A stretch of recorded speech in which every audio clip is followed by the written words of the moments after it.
Levantaré hoy el fundamento,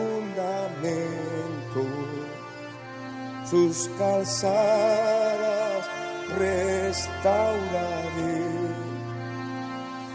Levantaré hoy el fundamento, sus calzadas restauraré.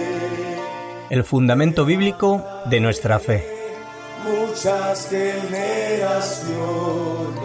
Desde Radio Luz a las Naciones, emisora cristiana, deseamos y creemos que es nuestro deber poner a disposición de todos nuestros oyentes esta serie de estudios bíblicos sobre las enseñanzas básicas para la vida cristiana. Restauraré lo que comió la oruga. Edificados sobre el fundamento de los apóstoles y profetas, siendo la principal piedra del ángulo Jesucristo mismo. Efesios capítulo 2, versículo 20. Levantaré muchas generaciones. Escúchanos en directo o descarga los programas visitando nuestra página web www.fmradioluz.com. El fundamento bíblico de nuestra fe.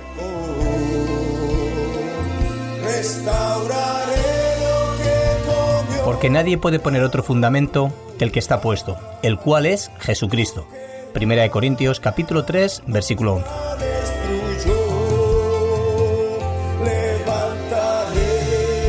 Muchas generaciones y su tierra sanaré, dice el Señor.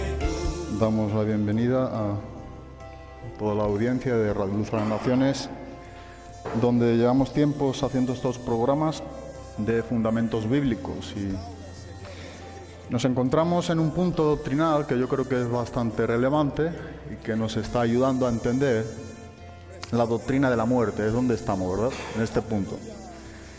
Y pudiera parecer que sabemos muy bien lo que la Biblia enseña sobre la muerte, o pudiera no saber también, que no sepamos muy bien lo que nos está enseñando la doctrina sobre la muerte. Pero es necesario. Es importante, como cada doctrina bíblica. Hemos estado hablando del arrepentimiento, de la expiación, del bautismo en agua, del Espíritu Santo. Hemos tocado muchos puntos, las Escrituras, la Palabra de Dios, la autoridad de ella misma. Ahora nos encontramos en un punto donde necesariamente, antes de enseñar la doctrina de la glorificación, sin duda alguna tenemos que enseñar lo que es la doctrina de la muerte. Pero la muerte como lo enseña la Biblia, porque el concepto dentro de nosotros también, inclusive como iglesia, que tenemos sobre algunos puntos doctrinales, a veces es un poco carente. Y es carente porque sin duda no estamos basando mucha de la respuesta que estamos dando en lo que la Biblia nos está enseñando. Pero este privilegio que tenemos los cristianos con la palabra de Dios es un privilegio de un valor incalculable.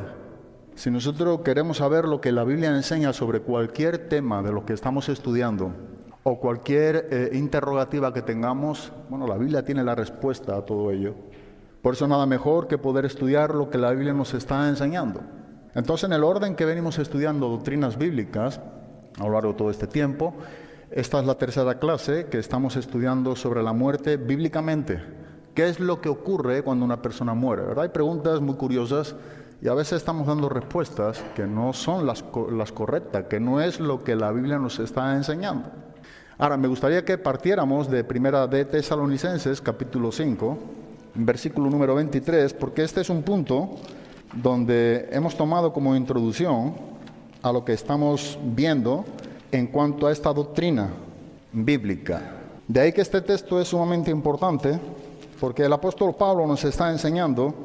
En el versículo número 23 dice: y el mismo Dios de paz os santifique por completo, y todo vuestro ser, espíritu, alma y cuerpo sea guardado irreprensible para la venida de nuestro Señor Jesucristo.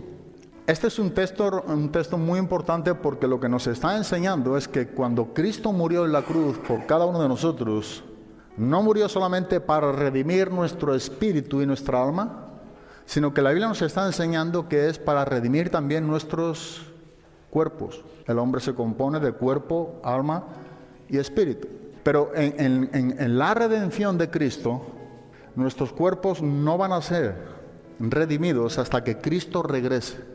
Por eso nos toca hablar de la glorificación y sin duda alguna era importante que tocáramos este punto doctrinal porque los cuerpos de cada uno de los cristianos que hayan partido o hayamos partido en ese tiempo y nuestros cuerpos estén ya en el polvo, en la tierra, sin duda alguna nuestro espíritu está en la presencia de Dios en el momento mismo que morimos. Pero para que esos cuerpos sean glorificados, estamos diciendo que necesariamente debe de haber muerto, a no ser que haya acontecido o haya formado parte del arrebatamiento de la iglesia. Pero la glorificación involucra la resurrección de los cuerpos de cada cristiano que ha partido con Cristo. Entonces el Señor mismo, ¿verdad?, regresa con sus santos, espíritus, sus almas, pero son unidos en esa resurrección de los muertos en cuanto a los cristianos, y en ese momento es donde los cuerpos son glorificados, son transformados. Bueno, lo que estamos viendo es posiblemente el punto final, pero estamos desarrollando algunas de las preguntas que nos concierne tocante a la muerte. Cuando hablamos de la muerte, estamos viendo que la palabra muerte significa separación. ¿Y separación de qué? Bueno, de la parte física con la espiritual. El cuerpo es separado del alma del ser humano y del espíritu. El cuerpo, sin duda alguna, va al polvo de donde viene, y el espíritu dice que regresa a Dios que lo dio. Dios nos dio ese soplo, ¿verdad? El espíritu. Pero nosotros necesitamos entender que para con nosotros los cristianos, la opinión que tú y yo tengamos y el concepto que tú y yo tengamos con respecto a la doctrina de la muerte es de vital importancia para que nuestro cristianismo sea un cristianismo sólido. Es un cristianismo que debe de estar aferrado a esa esperanza viva en Cristo Jesús. O sea, la Biblia nos está enseñando que cuando nosotros morimos, aunque la humanidad está muriendo como consecuencia, como Pablo enseña en Romanos capítulo 5, versículo número 12, por tanto, como entró el pecado en el mundo, por un hombre, y por el pecado ¿el qué? La muerte. Dice que así la muerte pasó a todos los hombres por cuanto todos pecaron. Pablo enseña también en Romanos capítulo 6, versículo 23, la paga del pecado es muerte. Pero mira lo que dice, más la dádiva de Dios es vida eterna en Cristo Jesús. Nosotros los cristianos, cuando partamos con Cristo, o nuestros hermanos en la fe que han partido a lo largo de todos los tiempos en Cristo, no han muerto como consecuencia de la condenación del pecado. Ahora, cuando nosotros vemos esto en esta manera, como la Biblia nos lo enseña, la muerte para nosotros no es un castigo. Ha sido un castigo en cuanto al pecado entrando en el mundo a toda la humanidad, pero nuestro castigo fue cargado en la persona de Cristo Jesús en la cruz del Calvario.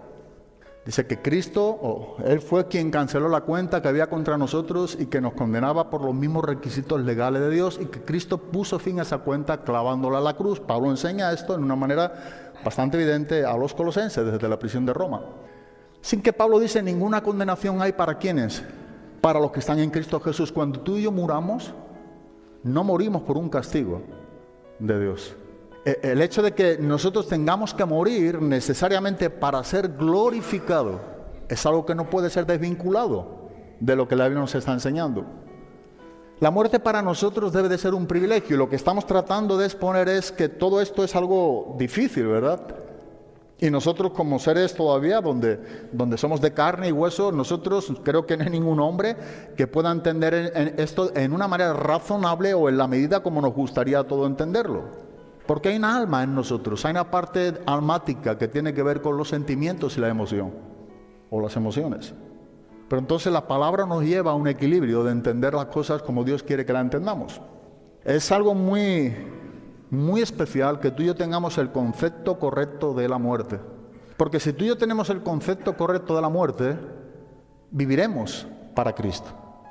Pablo lo enseña a los Filipenses capítulo 1, versículo número 21. Para mí el vivir es Cristo, y cuando nuestro vivir es Cristo, pues entonces el morir es ganancia. Esto debe ser una realidad en nosotros. A veces escuchamos el tema de la muerte, ¿verdad? Y es como algo terrorífico. Y digo que es algo complejo, ¿verdad? Porque en verdad hay algo que muchas de las veces no sabemos cómo expresar o vivir. Pero yo estoy seguro que en la manera en como tú y yo vivimos o caminamos con Cristo, en el Espíritu, si nuestro caminar es con el propósito de hacer la voluntad de Dios y nuestro enfoque y nuestros ojos están con las cosas eternas, con Cristo, nosotros no vamos a tener el dilema o el terror o la pesadilla de que qué va a ocurrir cuando muramos. Cuando muramos, lo que va a ocurrir es lo mejor que nos pueda ocurrir al ser humano que está en Cristo. Y es que estaremos en ese mismo momento en la misma presencia de Dios. Eso es lo que ocurrirá a cada cristiano que muere. Y lo que ha ocurrido y lo que ocurrirá a los que muramos. Pero en verdad es algo alentador, es algo que necesitamos. Hemos visto en algunas preguntas, algunas respuestas y a lo largo de nuestro tiempo como cristianos que a veces no hemos dicho lo correcto o no hemos sabido las cosas como Dios quiere que las sepamos. De ahí la necesidad de que tengamos seriedad con el estudio de la Biblia. Por eso estamos estudiando doctrinas bíblicas y lo estamos aparte compartiendo en la audiencia de la radio, que es necesario, porque es importante, porque nosotros como cristianos, con el tiempo que tenemos algunos de nosotros, si no conocemos la Biblia, si no conocemos doctrinas y doctrinas bíblicas, cuando la Biblia habla de doctrina, habla de toda la Biblia, es doctrina. La palabra de didascalía es enseñanza, toda la Biblia es una enseñanza. Pablo dice a Timoteo, toda escritura es útil para enseñar. Así que nosotros debemos anhelar ser enseñados por Dios, por su palabra, y conocer lo que tenemos en nuestras manos, porque esto nos ayudará a vivir con un buen equilibrio, ¿verdad? Con sensatez, con verdad, con honestidad, en cuanto a lo que Dios está demandando de cada uno de nosotros. Cuando nosotros estudiamos esta doctrina y venimos desarrollándola, el propósito es que tú y yo, si estamos en Cristo, es que no veamos la muerte como muchas de las veces la vemos. Yo creo que todos estamos en el mismo sitio, ¿verdad? Sino que veamos la muerte como la Biblia nos enseña. Pablo dice cuando yo estoy en el cuerpo, dice estoy ausente del Señor, pero cuando esté ausente del cuerpo, dice estoy presente ¿dónde? Estoy presente en el Señor. ¿Qué es lo que está diciendo Pablo? Cuando yo estoy vivo y estoy aquí en la tierra, estoy viviendo la vida en el Espíritu, pero estoy aquí en la tierra. Pero cuando yo sea ausentado de mi cuerpo, entonces yo estoy en la presencia de Cristo. Eso es algo muy especial. Y sabe, es bueno que tengamos esta preparación en Cristo, me refiero a los que somos cristianos, porque en verdad el enemigo juega un papel muy importante en cuanto a la definición verbal de la muerte en nuestras vidas. De hecho, el último enemigo que será destruido, Pablo enseñando a los corintios, ¿cuál es? Es la muerte. O sea, la muerte no es nuestro amigo, la muerte es un enemigo, la muerte no es algo natural, la muerte ha venido como consecuencia del pecado, pero la muerte para nosotros ya no es un castigo por nuestros pecados, que Cristo nos ha libertado, porque Cristo ha pagado por cada uno de nuestros pecados. De ahí que no hay ninguna condenación para los que estamos en Cristo Jesús. Pero en esta tercera clase hay algo que creo que es importante que veamos. Y una de las cosas en la anterior clase que vimos es que el mismo sufrimiento en nuestras vidas y lo que nosotros vemos en nuestro entorno que acontece tiene que ver en verdad con una desobediencia del hombre hacia el mandato de Dios. En Génesis 2 lo tenemos bastante claro. Y en Génesis 3 vemos en acción la desobediencia del hombre al mandato de Dios. Y muchas de las cosas que nosotros estamos viviendo en esta sociedad y en este mundo tiene que ver, en verdad, como consecuencia de esa desobediencia. No, la muerte no es algo que Dios ha creado, no es algo natural. La muerte no forma parte del diseño original de Dios. La muerte es el resultado de la transgresión del hombre al mandato de Dios. Pero esto es muy especial porque la muerte en nosotros, lo único que va a hacer, si estamos en Cristo, es llevarnos a ese tiempo, ¿verdad?, culminante o final de poder estar en la mismísima presencia de Cristo. Eso es lo que va a hacer la muerte con nosotros. La muerte sigue teniendo su efectividad para cristianos y no cristianos, como dice el libro de Eclesiastés en el capítulo número 2. Un mismo acontecimiento dice, le acontece a todos, sea al sabio o sea al necio. A todo hombre. Eso está para con nosotros.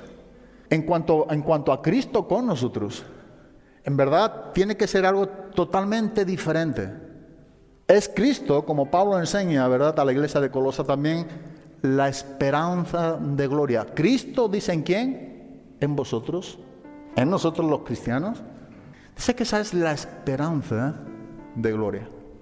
Así que no es poco, ¿verdad? Lo que estamos en Cristo. Tenemos que dar gracias a Dios porque para lo que el mundo es algo terrible por no estar en Cristo. Y no digo que deseemos morir porque es algo complejo, es algo que está con nosotros y veremos lo que Pablo mismamente expresa. Él dice, morir con Cristo o partir con Cristo, sin duda alguna lo pone en el eslabón, dice que es muchísimo mejor que seguir viviendo. Pero Pablo era sensato. Y Pablo dice, pero si yo tengo que quedarme, no por mí, Pablo era un hombre salvo, sabía dónde iba, anhelaba estar en la presencia de Cristo. Dice, pero si yo tengo que quedarme por el bien de personas que no conocen a Cristo, entonces estoy dispuesto, lo que Pablo trata de decir en una manera parafraseando. Pero él resalta y dice, estar con Cristo, eso es muchísimo, muchísimo mejor.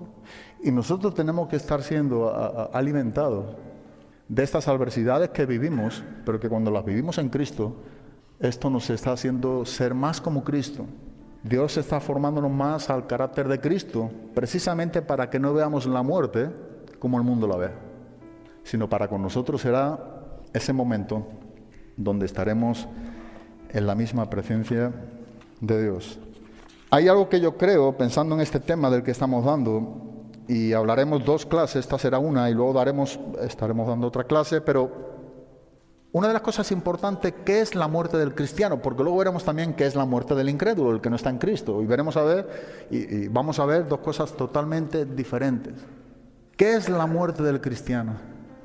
¿Qué es la muerte de un ser querido que ha partido con Cristo? O de un hermano en la fe que ha partido con Cristo. ¿Qué es lo que ocurre? ¿Qué es lo que la Biblia nos enseña a nosotros? Porque de esto es lo que el apóstol Pablo decía a la iglesia de Tesalónica, que es lo que tenemos que estar alentándonos los unos a los otros. Y en el contexto, Pablo está enseñando sobre el regreso de Cristo, incluyendo el arrebatamiento, capítulo 4, versículo 13 al 17. Pero la Biblia, ¿qué nos enseña a nosotros? ¿Quién no ha estado, verdad, en un entierro cristiano, despidiendo a un ser querido que ha partido con Cristo, a un hermano en la fe? Es algo paradójico, es algo complejo, es algo donde nosotros mezclamos el dolor con la tristeza, o el dolor con la alegría, la tristeza con el gozo. No sé, pero esto lo hemos experimentado muchos de nosotros. Lo que acontece es algo que nos está enseñando de una manera clara y evidente, que nosotros tenemos una aflicción y podemos afligirnos y por supuesto llorar y estar con dolor cuando un ser querido o un hijo de Dios ya está en la presencia de Dios.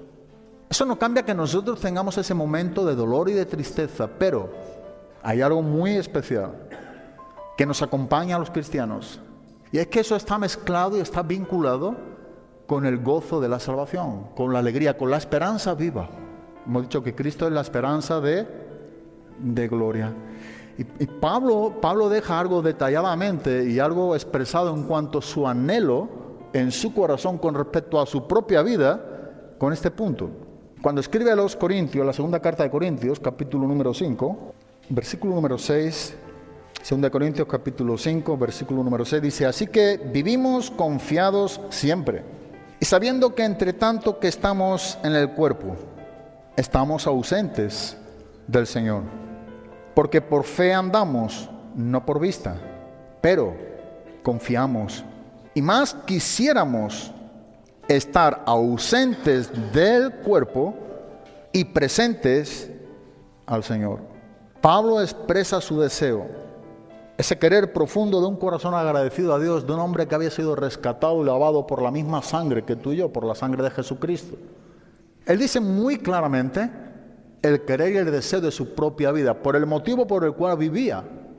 Pero habla de algo que no es compatible, ¿verdad? Dice, bueno, si entre tanto nosotros estamos en el cuerpo, nosotros no estamos en la misma presencia, dice, estamos ausentes en el Señor. Lo que nos está diciendo es algo curioso, porque lo que Pablo trata de enseñar a los corintios es que el cuerpo que tú y yo tenemos no tiene entrada, ¿en dónde? En el cielo. Primera de Corintios capítulo 15, versículo número 50, el apóstol Pablo dice, porque la sangre o la carne y la sangre no pueden heredar el reino de Dios. Ahora hemos dicho que el cuerpo que tú y yo tenemos, cuando Cristo murió, es un cuerpo que Cristo ha redimido.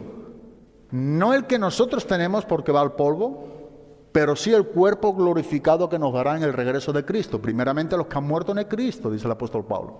Después los que queden, que es el arrebatamiento.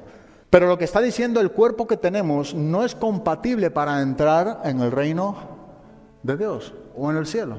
Entonces lo que dice Pablo, si estamos en este cuerpo que ya o Pablo dice ya, mi alma ha sido redimida, mi espíritu ha sido redimido, pero nuestros cuerpos no. Esa es la última etapa de la redención antes de la glorificación, ¿verdad? Ese cuerpo glorificado. Y ese es el cuerpo glorificado que sí tiene entrada en el cielo. Pero el que tenemos ahora de nuestros padres, de Adán y Eva, no. Está sujeto a enfermedades, está sujeto a dolores, está sujeto a aquel resultado que ha habido como consecuencia de haber entrado el pecado en el mundo. Ese cuerpo glorificado que Cristo nos dé en su regreso no estará sujeto a padecimientos, a dolores o a enfermedades. No habrá más llanto, más lágrima. Ese es un cuerpo glorificado como el de Cristo, nos enseña bien claramente la palabra. No el de Cristo, es diferente. Como el de Cristo, es decir, como Cristo resucitó de entre los muertos, es un cuerpo glorificado.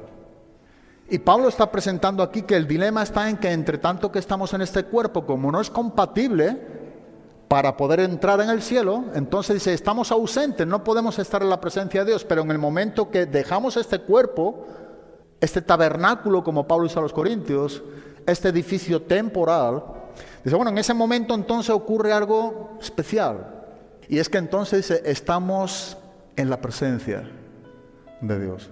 Eso es lo que ocurre en la muerte, en el momento de morir.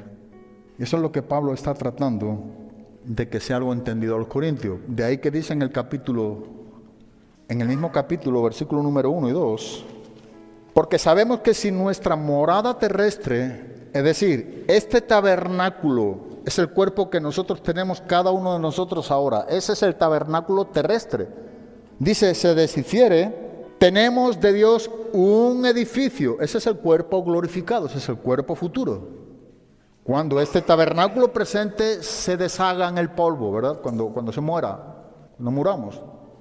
Tenemos de Dios un edificio, dice, una casa no hecha de manos, eterna, ¿en dónde? En los cielos. Y mira lo que dice el versículo número 2. Y por esto también gemimos.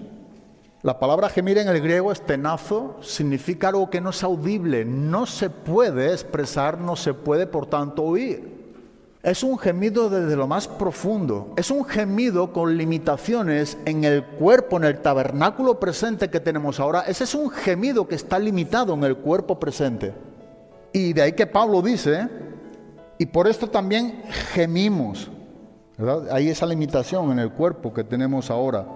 Es algo que no se puede oír. Pero sigue diciendo, dice, deseando ser revestidos de aquella nuestra habitación celestial. Deseando ser revestido de aquella nuestra habitación celestial. Ese deseo es un deseo profundo. Ese es un deseo que procede, la palabra griega lo enseña muy claro, de un profundo amor genuino. Ese deseo tiene que ver con un anhelo intenso, fuerte.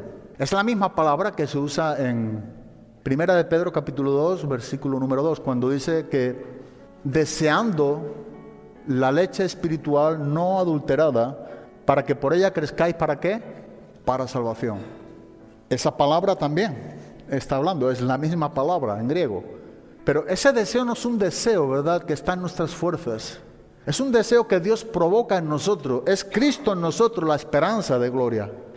Es un deseo que no procede del hombre natural. Es un deseo que imparte Dios a través de la vida del Espíritu. Bien pudiéramos decir que es un deseo de Dios en nosotros. Bueno, ¿está en nosotros este deseo que Pablo tenía? Esto es un deseo que debe de animarnos, o buscar que esto esté en nuestras vidas. Que cuanto menos esta sea la manera en la que tú y yo tengamos de poder ver las cosas eternas. Si es que, como Pablo enseña a los colosenses, si habéis muerto con Cristo, pues resucitar, ¿no? Si es que en verdad tú y yo hemos tenido un encuentro verdadero con Cristo. Buscar las cosas de arriba, donde está Cristo sentado a la diestra del Padre. Pablo sigue en ese contexto diciendo que la esperanza de gloria está en esa manifestación gloriosa del regreso de Cristo. Enseña la misma cosa cuando se manifiesta escribiendo a Tito, a los cretenses, en el ministerio que Tito tenía en una isla griega. Y hablando sobre la gracia de Dios, eso es importante, ¿verdad? Hablando de la función que tiene la gracia de Dios, dice que nos enseña a renunciar lo que no corresponde a Dios. Pero a la misma vez dice que nos está enseñando una manifestación gloriosa de nuestro gran Dios y Salvador, Jesucristo. Primeramente deja bien claro que la gracia de Dios se manifiesta a todos los hombres, enseñándonos, dice, que renunciando a la impiedad y a los deseos mundanos, vivamos en este siglo sobria, justa, piadosamente, aguardando esa esperanza, ¿verdad? Y esa, dice, manifestación gloriosa de nuestro Señor Jesucristo. Aguardamos su venida, su regreso, la parusía, porque Cristo ha prometido que regresará y no nos ha dejado huérfanos, de ahí que nos ha sellado con su Espíritu Santo, esas arras, esa garantía, esas primicias. Entonces esto es lo que está Pablo aquí enseñándonos, un gemido y un deseo, ¿verdad? Un gemido limitado en el cuerpo presente que ahora tenemos, pero mismamente ese gemido en el cuerpo presente que ahora tenemos, hay un deseo, o debería de haber un deseo en cada uno de nosotros que concierne a lo que Dios nos enseña en cuanto a las cosas eternas, en cuanto a lo porvenir. Y de ahí la relevancia de que en medio nos encontraremos con ese túnel de la muerte. Pero debemos de tener un concepto totalmente distinto al concepto que tiene el incrédulo, el inconverso, en cuanto a la muerte. Cristo nos tiene que dar una visión totalmente diferente. Si Él es tu Señor y mi Señor, si Él es quien nos ha salvado, si es su Espíritu Santo morando en nosotros, nosotros tenemos que tener un concepto totalmente diferente. El salmista en el Salmo 48 sabía esta gran verdad.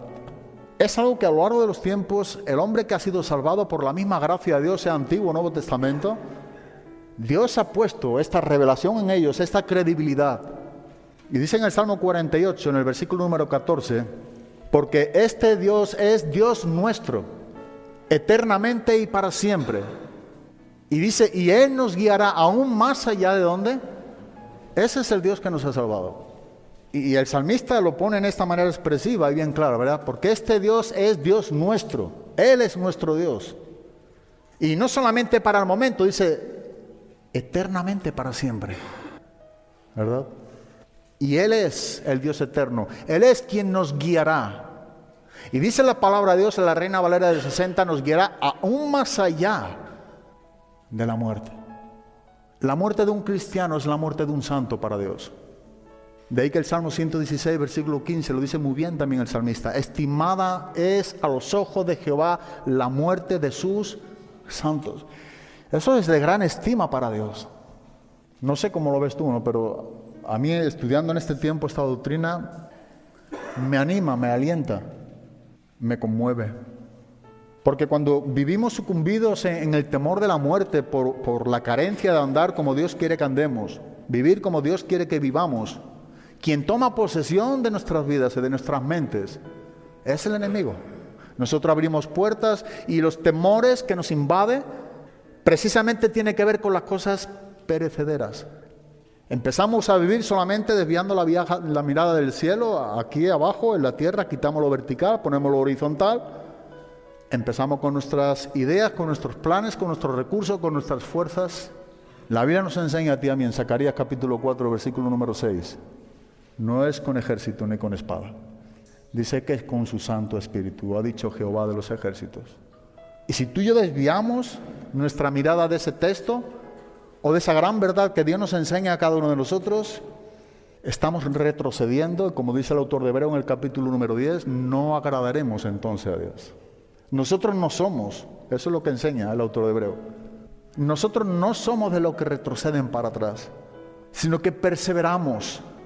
Hay perseverancia, debe de haber perseverancia, y la perseverancia es importante cuando es unida con esa esperanza de gloria. Imagínate, ¿verdad? El perseverar hasta el fin sin esperanza no tiene sentido. Si la cosa es eterna, no tiene sentido la palabra perseverancia. Pero es una doctrina que, si Dios permite, estudiaremos la perseverancia de los santos, de los cristianos, cómo perseveraremos por la gracia de Dios hasta el fin. Es una perseverancia que no procede de nuestras fuerzas, es una perseverancia que procede del trono de la gracia de Dios, que nos ayuda porque, siendo débiles, somos fuertes.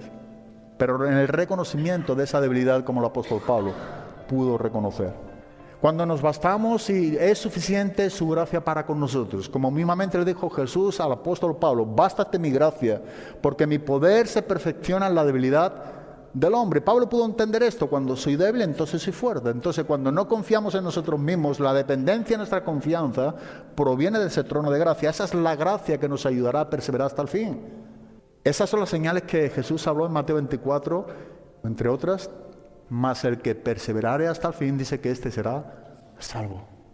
No somos salvos por perseverar, sería una obra, no se contradice la salvación por gracia, sino que porque somos salvos, perseveraremos.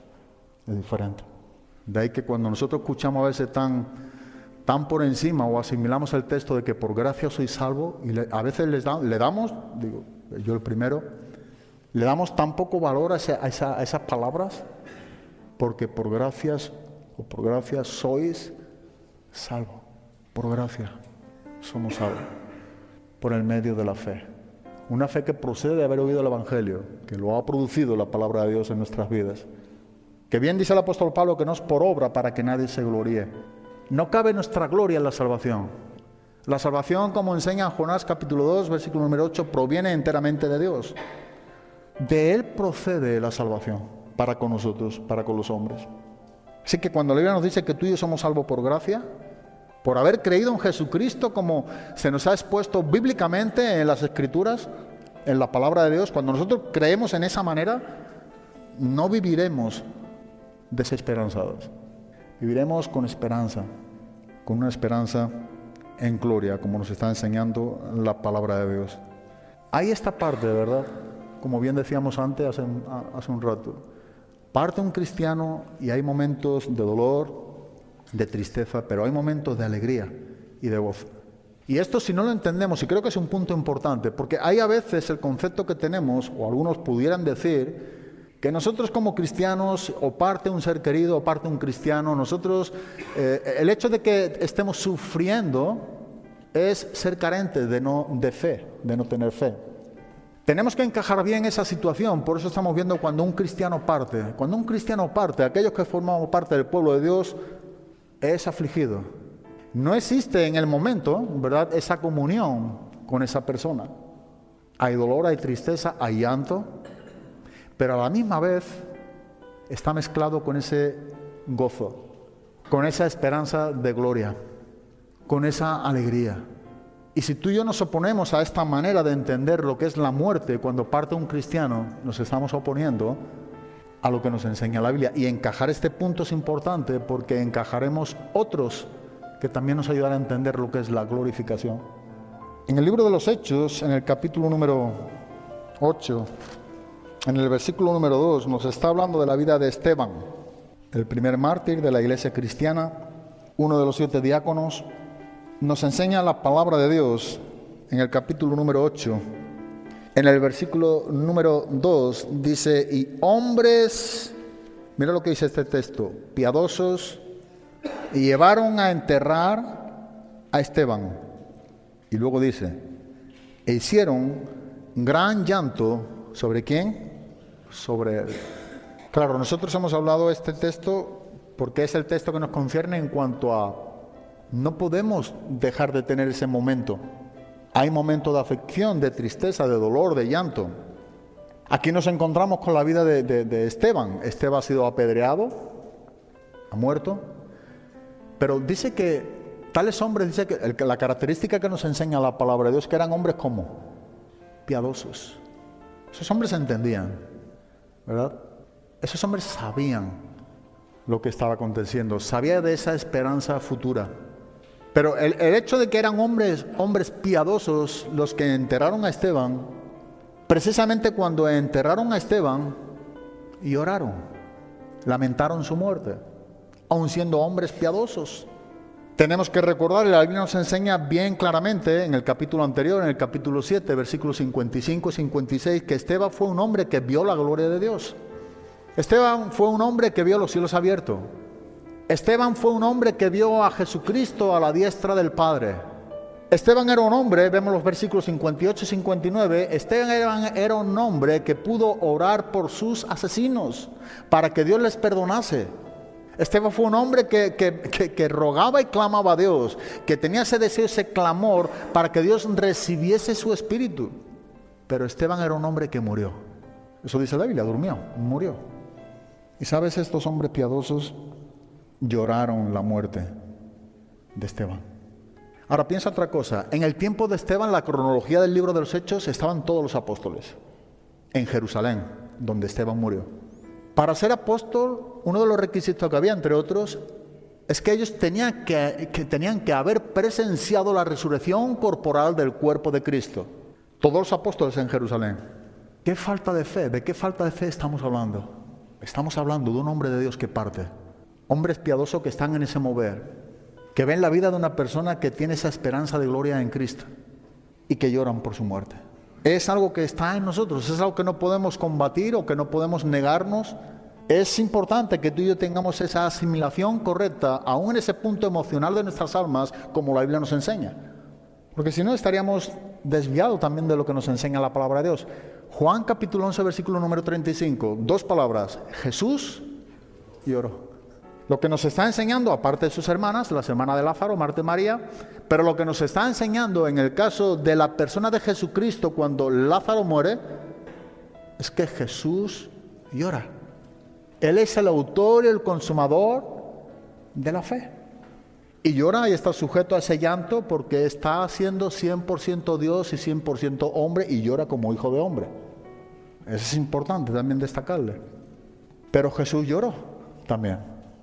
Y digo que esto es importante porque nosotros tenemos que entender que junto con el momento difícil, los que hemos visto partir a personas o hermanos en la fe, lo que a ti y a mí nos está invadiendo en ese momento del llanto, del dolor, de la tristeza, lo que no falta a la misma vez, y es algo complejo y difícil de explicar, pero es esa esperanza de gloria que es Cristo en nosotros, es saber dónde van. Y aunque hay un sufrimiento, un dolor porque parten y no tenemos comunión con ellos, a la misma vez hay esa esperanza y esa plena confianza de que estarán en la misma presencia de Dios. Eso es especial, ¿verdad? A mí me ha tocado por gracia, por misericordia de Dios, despedir a hermanos y poder compartir en su despedida la palabra de Dios y haber vivido con ellos tiempos. Y uno de los últimos casos que tuvimos ahí en Cartagena con un hombre ya mayor, amaba a Cristo. Y recuerdo que antes de estar predicando en su funeral, estamos cantando alabanzas donde estaba ahí, ¿verdad? Entendemos, sabemos que no hay nadie, pero ahí estaba su cuerpo en una caja. Y por un momento de estar tiempo con él venía a congregarse, él no estaba en reto, pero era un cristiano que venía a congregarse, creo que Seba lo conoce, José López Buendía. Un hombre ya anciano, pero años en Cristo. Y antes de morir estuvo pasando su último tiempo con nosotros, había evangelizado por muchos años, en años difíciles aquí en España, pero un hombre que tenía a Cristo y su deseo con toda la familia es que nosotros hiciéramos su despedida. Y yo me acuerdo, y hablamos por tiempo sobre ello, invadía una nostalgia, una tristeza, un dolor de que se iba, pero a la misma vez un deseo de poder estar en ese momento partiendo con Cristo. No es fácil, es algo, digo, complejo, pero una añoranza de que me quedo aquí. Él se va con Cristo. Yo soy el que se sigue quedando aquí en los sufrimientos, las enfermedades. Claro que luego reacciona y dice, es el ministerio, es mi familia. Por un momento piensa y dice, claro que sí, es lo que Pablo está presentando, pero tú y yo sabemos en verdad lo que Pablo sabía, decía y creía. Estar con Cristo es muchísimo mejor. Y yo me acuerdo que por tiempo no se me pudo olvidar eso. Ese deseo de poder estar en ese momento partiendo con Cristo. Te encuentras en un momento bueno de Dios, estás bien y lo que deseas es estar ¿con quién? Con Cristo. Y nosotros tenemos que vivir lo que Pablo nos está enseñando. porque es para nosotros, para los cristianos. Posiblemente me pilla o te pilla en otro momento, no estamos bien con Dios, no estamos caminando bien y en verdad no queremos irnos, sabemos que tenemos que atender situaciones. Pero cuando tú y yo estamos bien, ¿verdad? Cuando sabemos que estamos caminando por su gracia, en una manera que le es grata a Dios, no por nosotros, sino porque es Cristo en nosotros, estamos andando en la luz. Eso es una garantía, eso es algo que nos invade, ¿verdad? Que se enseñorea de nosotros. Eso es algo de un tesoro incalculable. El tener la garantía o la seguridad de que Cristo es quien nos ha salvado y que por su gracia vamos a estar en su presencia el día de nuestra muerte, piensa un poco en esta noche sobre ese punto. Eso no hay cómo comprar. No se puede comprar, es lo primero, pero es que no hay. Es imposible. Donde los hombres se lamentan y acaban sus días sin esperanza ninguna, maldiciendo a Dios, Dios nos ha bendecido a nosotros, la persona de Jesucristo, y vivimos bendiciendo a Dios. En un agradecimiento que es lo que nos anima a seguir a los cristianos hacia adelante, ¿verdad? Hacia adelante. Momentos difíciles y muy difíciles que hay dentro del cristianismo, pero sabemos que Dios está, y eso es lo importante. Han sido decisiones eternas, para siempre. En Filipenses capítulo 2, versículo número 25, y vamos acabando, hay aquí unos versículos, el 25, 26 y 27, que es curioso, porque lo que estamos exponiendo es lo que Pablo está presentando aquí en cuanto a una persona, Epafrodito. Pablo habla como un compañero en el ministerio, como una persona que le es de ayuda.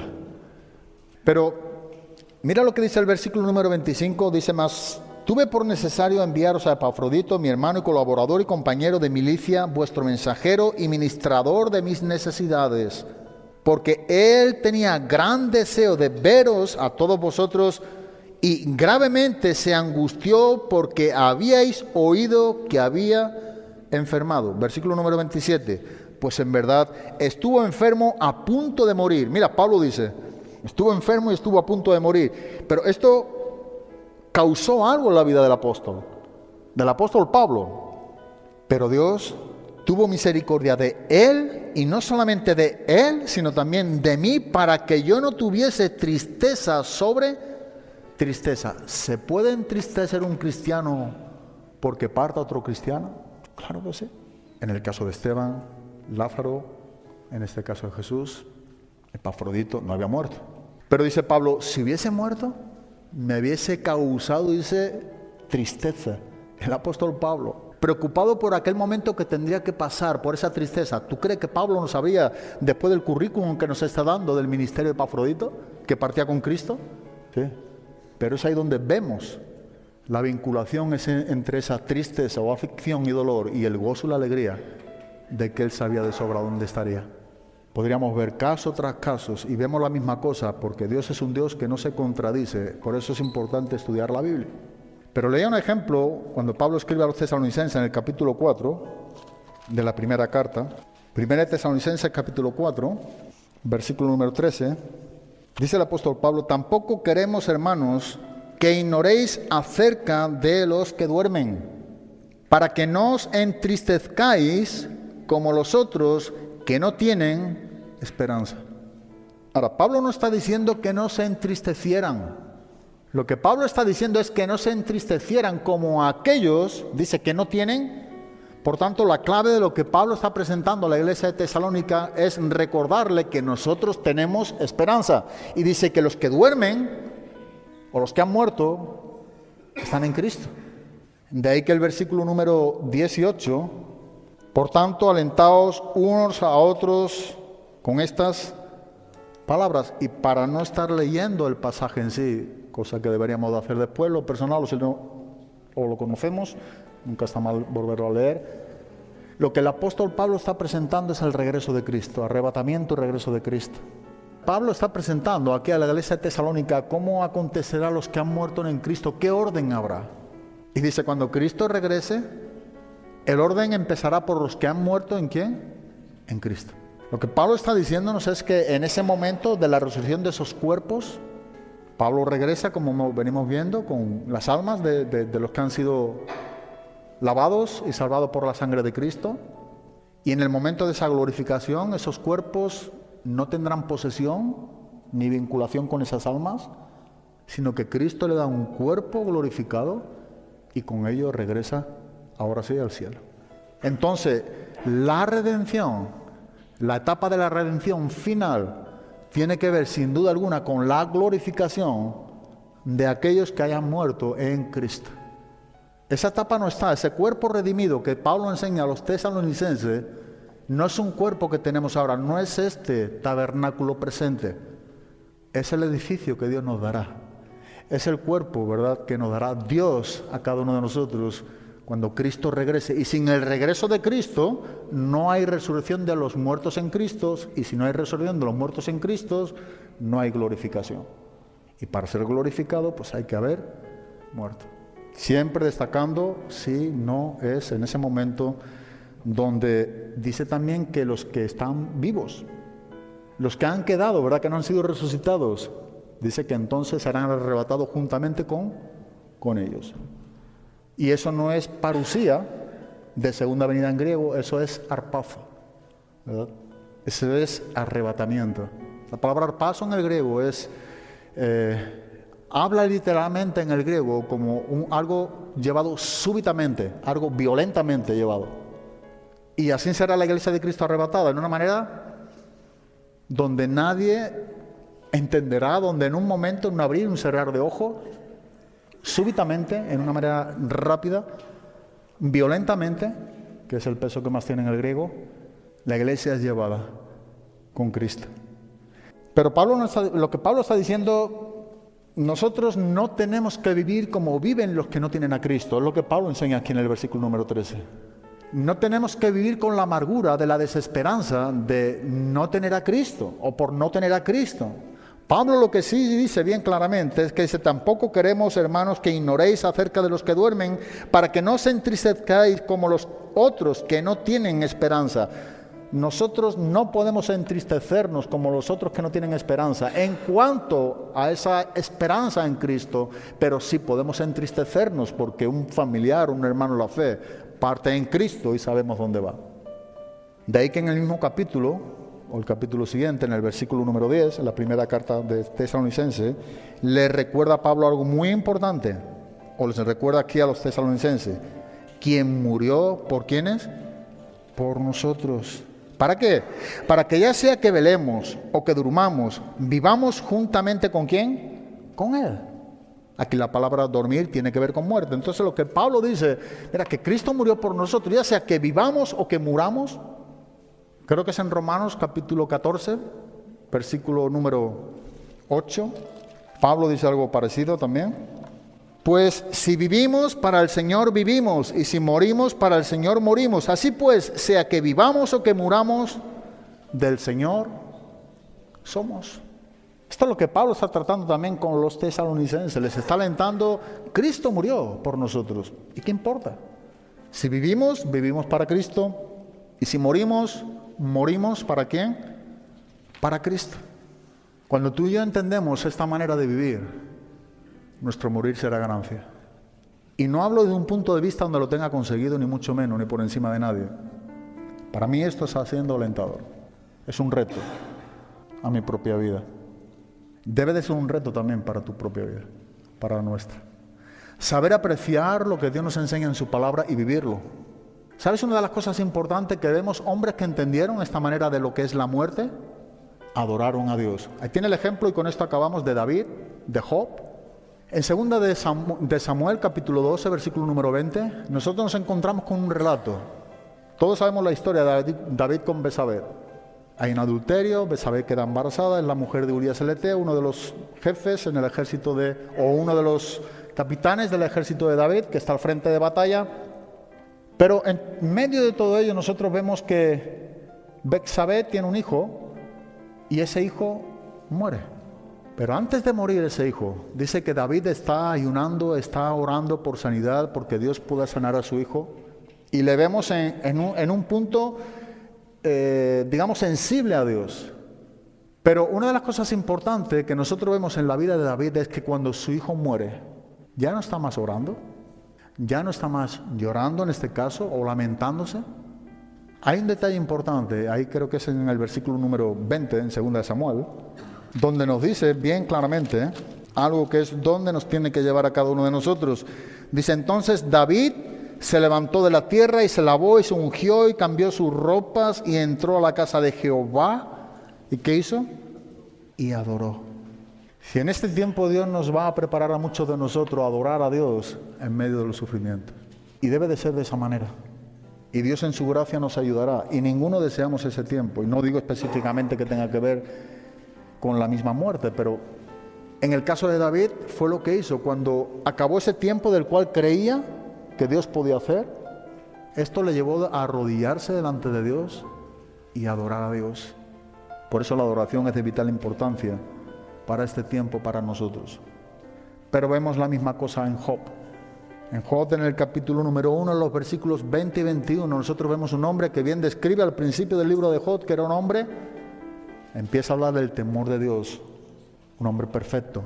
Una de las cosas que nos resalta es un hombre que temía a Dios, apartado del mal. Pero empiezan a haber catástrofes y Job tenía 10 hijos. Y en medio de esta catástrofe los 10 hijos mueren. Y cuando mueren los 10 hijos, dice en el versículo número 20 y 21, antes del libro de los Salmos, lo leemos literalmente como dice la palabra de Dios. Entonces Job se levantó y rasgó su manto y rasuró su cabeza y se postró en tierra y adoró. Y dijo, desnudo salí del vientre de mi madre y desnudo volveré allá. Jehová dio y Jehová quitó. Sea el nombre de Jehová bendito. En todo esto no pecó Job ni atribuyó a Dios despropósito alguno. Pero mira lo que dijo, sea el nombre de Jehová bendito. Dios dio, Dios quitó. En todo esto dice que Job no pecó con sus labios, pero ¿sabe lo que es un punto de madurez de poder entender lo que nosotros vemos también en la vida de Job? Que todo este sufrimiento, todo cuanto él estaba viviendo, que miedo me da a mí por asomarme solamente a esa etapa de la que estaba viviendo Job. Pero este hombre temeroso de Dios, todo esto le lleva a doblar sus rodillas, tirarse al suelo y adorar a Dios. Dime tú a mí dónde se encuentra ahí el hueco de falsedad, de hipocresía. No cabe, ¿verdad? Eso solamente lo puede hacer un hombre verdadero, con el favor y la gracia de Dios. Eso solamente lo puede hacer un hombre que está entendiendo lo que ocurrirá después de la muerte. Y de ello nosotros podemos ver versículos precedentes que era un hombre preocupado por su familia, hacía sacrificios y oraba inclusive continuamente todas las mañanas por su familia. Un padre con mucha devoción. Pero ese detalle que se postra en tierra y adora a Dios, eso tiene que haber una preparación. Habrá momentos en nuestras vidas que lo único que verdaderamente nos lleva a tirarnos al suelo y adorar a Dios es que en verdad tengamos el entendimiento correcto de las cosas eternas. Porque las cosas presentes no nos van a doblar las rodillas al suelo. Las cosas presentes lo único que va a hacer son dirigir nuestros ojos de donde están ahora, donde deberían de estar en el cielo, ¿hacia dónde? Desviarlo hacia la tierra. Pero si en verdad vivimos de una manera donde vamos entendiendo las cosas y caminamos como Dios quiere que caminemos, entendiendo, no teniendo temor a esa palabra, la muerte, si estamos en Cristo. Si no estamos en Cristo hay que tener un gran temor, porque la verdad es que vamos a morir. Esa es una verdad. Siempre decimos, un día vamos a ser nosotros el protagonista de ese entierro o de ese funeral. Nosotros. Pero si tú y yo morimos en Cristo, simplemente habrá un cuerpo.